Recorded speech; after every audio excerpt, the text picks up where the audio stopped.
Welcome back. You're still watching the Daily Debate, and I'm honored to be having with me over the phone Dr. Ahmed Sharaf, the political analyst. Thank you very much for being with us tonight on the Daily Debate, Doctor. Well, thank you very much, Ahmed, for having me. Always a pleasure to be with all of you. Pleasure is all mine. Of course, we will be seeing tomorrow the chairmanship of His Excellency President Abdel Fattah al-Sisi alongside his American counterpart Donald Trump of the signing ceremony of the Gaza peace plan and, of course, the ending of the war and the aggression by the Israeli occupation forces against the Palestinians in the Gaza Strip. How do you see the importance of Egypt hosting this summit? What does this say about the Egyptian efforts for the past year to be reaching this point? Very, very crucial. The Egyptian efforts are very indispensable. As the world leaders gather in Sharm el-Sheikh tomorrow, Ahmed, for the much anticipated peace summit, hopes are rising for a meaningful turning point in the region's long and turbulent history. The summit is more than a diplomatic event. It represents a moral and political message that war is not the inevitable path, and that peace, if given a real chance, can reshape the future. So here we can just see different dimensions of the summit's significance. Well, first of all, the summit here can send a message that peace as a gateway to humanitarian reconstruction. For the people of Gaza, peace is not an abstract ideal. It is the difference between despair and dignity. So after years and months of destruction, there is a pressing need to rebuild critical infrastructure, schools, hospitals, water systems, electricity, networks, and housing. So the summit, in a nutshell, provides an opportunity to establish clear mechanisms and international oversight and logistical frameworks to ensure that that construction is transparent and effective. Genuine peace would allow humanitarian aid to flow freely, enable families to return home, and begin a long process of healing communities that have endured repeated cycles of violence, Ahmed. Doctor, you mentioned the importance of the day after in the Gaza Strip, the reconstruction of the territory, something that we have seen today, according to the statements of Foreign Minister Dr. Badr Abdulati to the Egyptian television, that Egypt is insisting on having this step ahead, the reconstruction of the Gaza plan or the Gaza Strip. How do you see the importance of Egypt insisting on this plan, on this pathway for the Gaza Strip, and when do you think it will be happening? Because Egypt said several times that it will be hosting another conference for the reconstruction of the Strip. Well, Ahmed, Egypt considers that peace is the only way and the only diplomatic way here for not just construction, but to reshape the region again. So the summit here demonstrates that peace in Gaza is not merely a local or bilateral matter. It's a global diplomatic project by convening a wide range of international and regional actors. The summit signals a collective commitment to finding a sustainable resolution to the problem. So participating nations are expected to play roles led by the Egyptian efforts that can go beyond statements, such as monitoring ceasefire compliance, providing political guarantees, and offering economic incentives to sustain that peace process. So the summit has the potential to reconfigure diplomatic relations in the Middle East and linking the Gaza's stability to a broader architecture of regional cooperation. So, as a matter of fact, I would say that the concept of construction or reconstruction, this is part of the peace efforts to reflect the symbols of hope and the transformation. Yes, Doctor, you mentioned that the compliance to the ceasefire will be seen as an important point for the future of the Gaza Strip, and this leads us to one point of the 20-point plan proposed by the U.S. President Donald Trump, which is for Hamas to be giving up on its arms, to be laying down the weapons. Do you think this will happen, and when would it happen? I think that discussions are still on regarding to deliver, to hand on the weapons. I think that number one, what is happening today, that they are trying to build what it is called the confidence procedures, that we would like to have a sense of confidence that yes, there is a hope and there is a transformation. So the choice of Sharm el-Sheikh is deeply, I would describe that as symbolic. The city has hosted several historic peace efforts, including 2005 summit that sought to end the Second Intifada. If we remember that, holding the peace summit here evokes a sense of historical continuity, reminding participants and observers alike that diplomacy can succeed where arms have failed.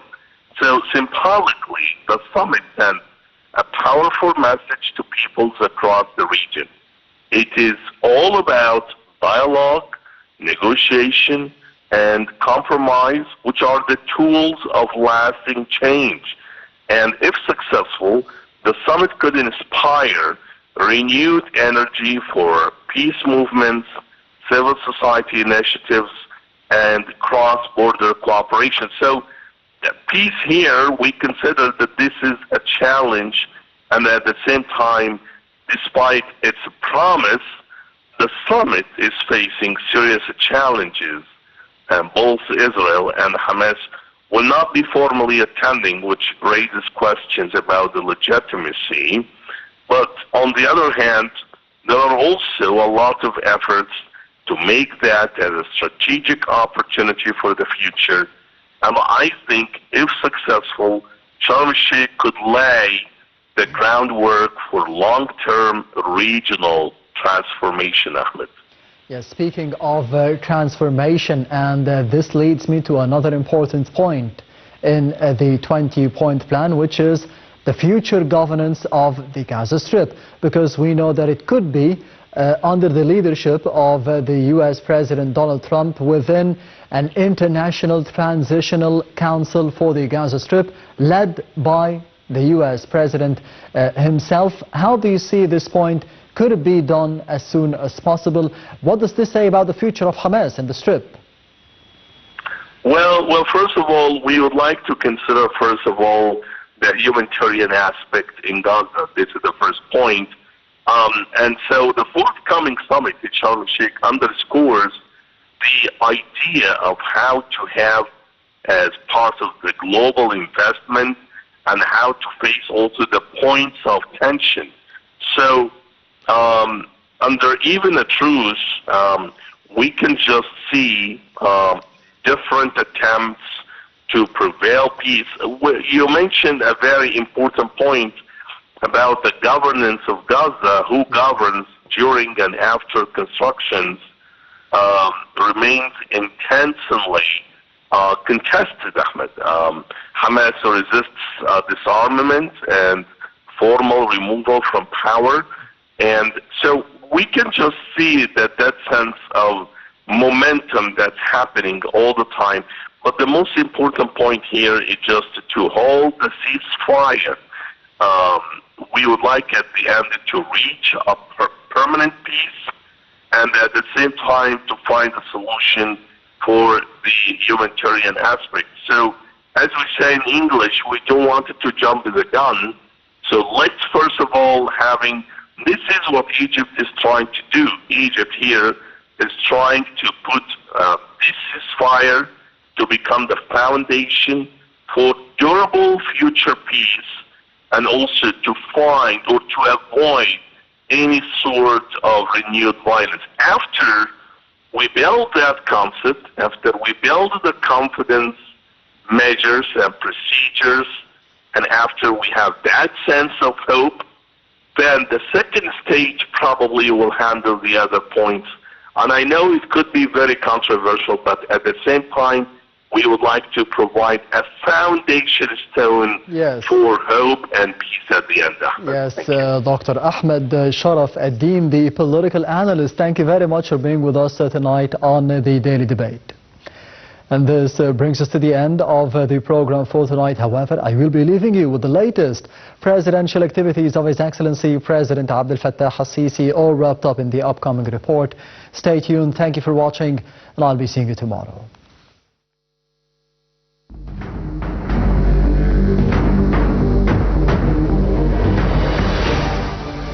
As part of the Arab Republic of Egypt and the Armed Forces celebrations of the 52nd anniversary of the glorious 6th of October victories, President Abdel Fattah al-Sisi laid a wreath on the memorial of the Armed Forces martyrs.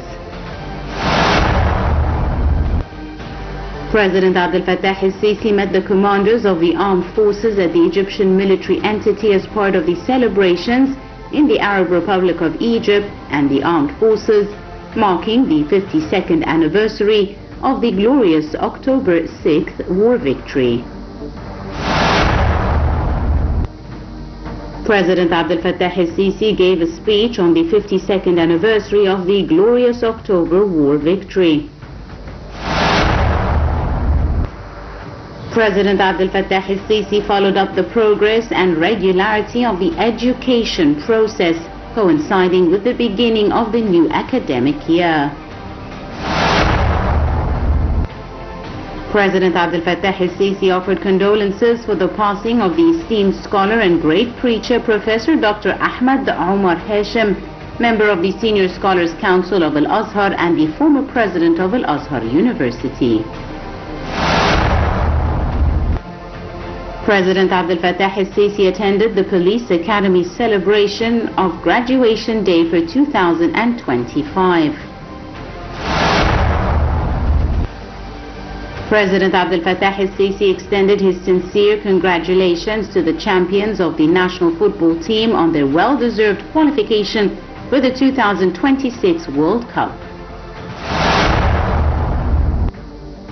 At Al-Ittihadiyya Palace, President Abdel Fattah al-Sisi received the U.S. Special Envoy to the Middle East, Steve Witkoff, and Senior Advisor to the U.S. President Jared Kushner, who participated in the Gaza ceasefire negotiations.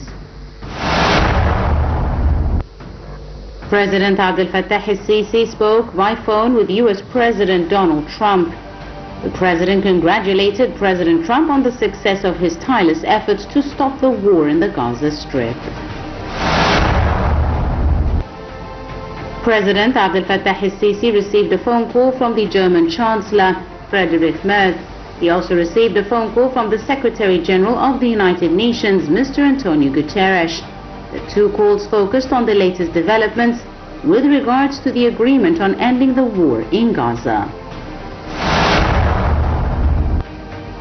President Abdel Fattah al-Sisi received Dr. Khaled al-Anani, the elected Director General of the United Nations Educational, Scientific and Cultural Organization, UNESCO.